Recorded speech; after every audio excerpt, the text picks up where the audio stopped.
आज होता बुधवार आणि मी बाजारला चालले होते. तितक्यात पिल्लू आली.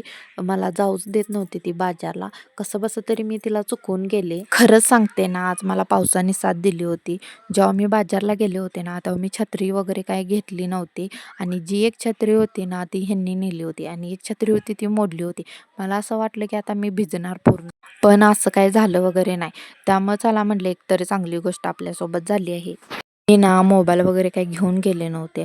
आधीच म्हटलं भिजला वगैरे उगाच डोसक्याला ताप नको. त्यात आणि चालू आहे दुष्काळ 13वा महिना.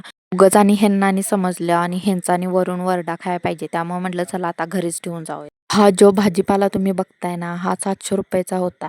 मलाच काय कळेना माझे पैसे वगैरे काय सांगलं. पण तसं काय नाही हो, भाजीपाला वगैरे महाग झाला होता ना, डब्यासाठी हे घ्यावंच लागतं आणि कितीही जरी महाग झालं तर का कोण घ्यायचं वगैरे काय थांबणार आहे का? बाजारला जाण्यापूर्वी मी थोडा स्वयंपाक करून गेले होते आणि त्यानंतर आल्यानंतर बघू की भाजी वगैरे काय बनवायची असं ठरवू म्हटलं.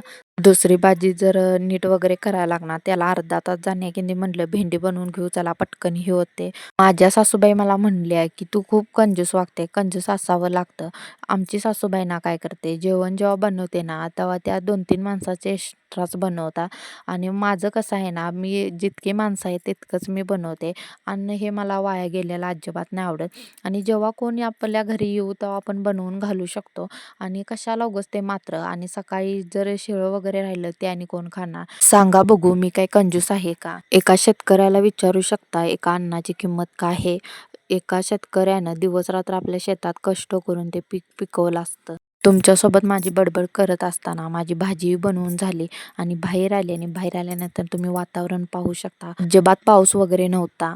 चला म्हटलं की थोडं पिल्लूसोबत मस्ती करू. इथं आल्यानंतर पाहिलं तिची आणि तिच्या दादाची मस्ती चालली होती. त्यांना मी म्हटलं की तुम्ही मस्ती करा, मी बघत बसते. हे दोघे कोणता खेळ खेळत होते हे मलाच काय कळत नव्हतं.